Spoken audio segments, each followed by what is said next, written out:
శ్రీ గణేశాయ నమః, శ్రీ గురు దత్తాత్రేయ నమః. ఈ వీడియోలో మనం ఈ రోజున నవంబర్ మాసంలో వృషభ రాశి వారు ఎలా ఉందో తెలుసుకుందామా. వృషభ రాశి కుర్తిగా 2, 3, 4 పాదాలు, అలాగే రోహిణి 1, 2, 3, 4 పాదాలు, మృగశిర 1, 2 పాదాలు వృషభ రాశిలోకి వస్తాయండి. అయితే ఈ రాశిలో ఉన్న వారికి స్త్రీలకి పురుషులకి చక్కగా ఉందండి. ఈ మాసం మీకు చాలా దివ్యంగా ఉంది. అదృష్టకాలం చెప్పుకోవచ్చు. చాలా యోగదాయకమైన కాలం. అయితే గత 2-3 నెలలుగా బాధపడ్డారు, కానీ ఆ బాధలు, ఆ ఈతి బాధలు, కష్టాలు, కన్నీళ్ళు, మబ్బు విన్నీళ్ళు విడిపోయిన చెప్పుకోవచ్చు. టైం మీకు కలిసి వచ్చే కాలం అండి. టైం వచ్చింది కూడా. అదృష్టం తలుపు కొట్టిందంటారు చూసారా, అలాంటి పరిస్థితి. అయితే ధనపరంగా బాగుంది, ఆర్థిక విషయాలు బాగున్నాయి, ఆర్థిక లావాదేవీలు పూర్తవుతాయి. అలాగే శుభమూలక ధనం ఏమవుతుంది, శుభకార్యాలకు హాజరవుతారు. కొంతమంది అయితే మీ గృహంలోనే శుభకార్యాలు జరిగిన అవకాశాలు కనిపిస్తున్నాయి. అలాగే మీ సంతానం బాగుంటుంది, చక్కగా చదువుతారు. ఇక మీకు ఈ మాసం అంటే ఎప్పటి నుంచో అనుకునే ఒక కోరిక నెరవేరబోతుంది. ఒక ఆశతో ఎదురు చూస్తున్న ఒక వ్యవహారం గురించి, ముఖ్యమైన వ్యవహారం గురించి, ఆ వ్యవహారం కూడా మీకు సక్సెస్ అవ్వడానికి అవకాశాలు కనిపిస్తున్నాయి. అలాగే మీ శత్రులు ఎవరు ఉండరు, మిత్రులే ఉంటారు. శత్రు జయం, అలాగే వ్యవహార జయం, కార్యసిద్ధి, సంకల్ప సిద్ధి, మీరు పట్టిందల్లా బంగారం అన్నట్టు ఉంటుంది.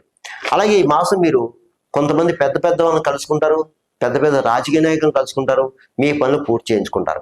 అలాగే ప్రభుత్వం సంబంధించిన పనులు కూడా మీకు పూర్తవుతాయి. ఇక వృత్తిపరంగా చాలా బాగుంది. ఎవరు ఏ వృత్తిలో ఉన్నా సరే చాలా బాగుంటుంది. జీవన విధానం బాగుంది, చక్కగా ఉంది. ఇంకా మీరు డెవలప్మెంట్ అవడానికి అవకాశం ఉంది. అంటే వ్యాపార పరంగా ఉన్న వాళ్ళు వ్యాపారం డెవలప్మెంట్ అవుతుంది. ఉద్యోగ పరంగా ఉన్న వాళ్ళు ఉద్యోగాల్లో స్థితి కాస్త పై స్థాయికి వెళ్తారు. అలాగే ప్రయత్నాలు గట్టిగా చేసుకునే వాళ్ళు మీ ప్రయత్నాలు కొనసాగుతాయి. ఎవరు ఏ ప్రయత్నం చేస్తారో ప్రయత్నాలు చక్కగా కొనసాగుతాయి. అయితే ఇందులో ఈ రాశిలోని కొంతమంది బద్ధకస్తులు ఉన్నారండి. ఆ బద్ధకస్తులు కూడా బద్ధకాన్ని విడనాడి ప్రయత్నం చేస్తే తప్పకుండా మీరు సక్సెస్ అవుతారు. టైం వచ్చిందని మనకి ఉపయోగించుకోండి. సమయాన్ని వృధా చేయడం ఎందుకు, ఉపయోగించుకోండి. ఈ రాశిలో వారి ఎంతో మంది ఎన్నో బాధలతో ఉన్నారు. తొలగించుకోవడానికి వచ్చింది కదా అవకాశం, సద్వినియోగం చేసుకోండి అమ్మా. ఇక మీ లక్ష్యం మీద దృష్టి పెట్టండి, మనోనిబ్బరంగా ఉండండి, మనోధైర్యంగా ఉండండి అమ్మా. ఇక ముఖ్యంగా మీరు మీ పని మీరు చేసుకుని వెళ్ళిపోండి. అలాగే భూగృహ సంబంధ లావాదేవీలు పూర్తవుతాయి మీకు చక్కగాని. ఇకపోతే నూతన వ్యవహారాలు శ్రీకారం చుడతారు. తర్వాత 10 మందికి కూడా మీరు సలహా ఇస్తారు. ఎవరైనా సలహా అడిగితే మీ సలహా ఇస్తారు. మీరు ఇచ్చిన సలహా వారు పాటించి వాళ్ళు సక్సెస్ అవుతారు. ఇక ముఖ్యంగా మీరు గురువుని బ్రాహ్మణుని దూషించొద్దమ్మా. ఎవరోని వాళ్ళని గౌరవించండి, పెద్దల్ని గౌరవించండి. ఇక ఈ రాశిలో రియల్ ఎస్టేట్ రంగం వరకు బాగుంది, స్పెక్యులేషన్ లాభిస్తుంది. అలాగే మోటార్ ఫీల్డ్ వరకు బాగుంది. ప్రైవేట్ కాంట్రాక్ట్స్ ఎవరైతే ఉన్నారో మీకు బాగుందండి. అలాగే రాజకీయ నాయకులకు బాగుందండి. ప్రజల్లో మంచి గుర్తింపు తెచ్చుకుంటారు. అలాగే ప్రజలకు కావాల్సిందంతా చేస్తారు. మీరు సేవ, మీకు సన్మానాలు జరుగుతాయండి. మీరు ఈ మాసం అంతా మీకు చాలా బాగుందండి. ఇక సినిమా టీవీ రంగం వారి డిపార్ట్మెంట్ వారికి కూడా అన్ని రకాల డిపార్ట్మెంట్ వరకు బాగుందండి. మీకు చక్కగాని మీ ప్రయత్నాలు ఫలిస్తాయి. మీరు మీ లక్ష్య సాధన సక్సెస్ అవుతారు మీరు. ఇక అన్ని రకాల వ్యాపారస్తులకు బాగుంది, జాయింట్ వ్యాపారస్తులకు బాగుంది. ప్రైవేట్ పరంగా, ప్రభుత్వ పరంగా ఉన్న ఉద్యోగస్తులు కూడా బాగుందండి. అలాగే ఇతర దేశంలో ఉన్న వారికి బాగుంది, ఈ రాశి వారికి. అలాగే చదువు రీత్యా, ఉద్యోగ రీత్యా ఇతర దేశం వెళ్ళే వారికి కూడా బాగుంది. మీరు ప్రయత్నం చేయండి. ఇక విద్యార్థులకు బాగుందమ్మా, చక్కగా చదువుతారు. ఇతర వ్యాపకాలు ఏం పెట్టుకోవద్దు. ఇక వివాహంగానే అబ్బాయిలు ప్రయత్నం చేసుకోండమ్మా, మీ ప్రయత్నాలు ఫలిస్తాయి. ఇకపోతే ఈ యొక్క రాశి ఫలాలు, మాస ఫలాలు కేవలం మీకు 60% మాత్రం వర్తిస్తుంది.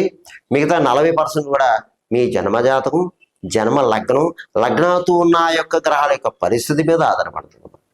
నేను చెప్పినపై ఈ మాస ఫలితాలు అందరికీ జరగాలి అని రూల్ లేదు, జరగకూడదని రూల్ లేదు, జరగచ్చు జరగవచ్చు.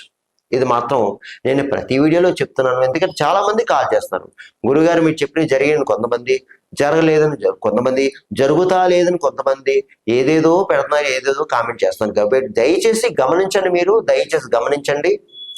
ఏమన్నా సందేహాలు సూచనలు కావాలంటే కింద నా నెంబర్ ఉంది, నా నెంబర్కి కాల్ చేసి మా ఆఫీస్ వాళ్ళకి మీరు అపాయింట్మెంట్ తీసుకుంటే మీకు తగిన సూచన సలహాలు ఇవ్వబడును. ఇకపోతే ఈ నవంబర్ మాసంలో ఈ వృషభ రాశి వారు నేను కొన్ని పరిహారాలు చెప్తాను, చేసుకోండి. ముఖ్యంగా మీరు అమ్మవారి ఆరాధన చేసుకోండమ్మా. దుర్గాదేవో, పార్వతీదేవో, లక్ష్మీదేవో ఏదో ఒక ఆరాధన చేసుకోండి. శుక్రవారం నియమాలు పాటించండి. శుక్రవారం అమ్మవారి దేవతను వెళ్ళండి. ఆఖరికి గ్రామ దేవతన్నా సరే, అదే పెద్ద అమ్మవారి దేవత వెళ్ళాలని రూల్ లేదు, గ్రామ దేవతన్నా సరే దర్శించుకోండి. అమ్మవారికి పళ్ళు సమర్పించండి, కాస్త కొంచెం కూర్చోండి. అలాగే ముఖ్యంగా అమ్మవారికి వీలైతే ఆ పులిహోర చేసి పంపించండి. పులిహోర అమ్మవారికి ప్రీతికరమైన పులిహోర చేసి అక్కడ నైవేద్యం పెట్టేసి భక్తులకి పంచండి. ఇక ముఖ్యంగా ఈ మాసం, ఈ కార్తీక మాసం పౌర్ణమి వచ్చింది.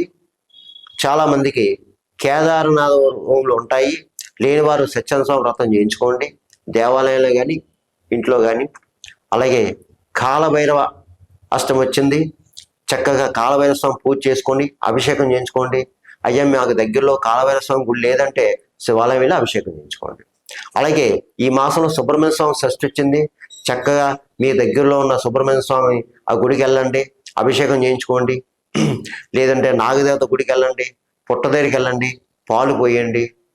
ఎందుకంటే దీనివల్ల సంతానం లేనివారు, వివాహం కానివారు, వివాహం ఈ భార్య భర్తల మీద కీచడం ఉన్న వాళ్ళకి అందరికీ వర్తిస్తుంది.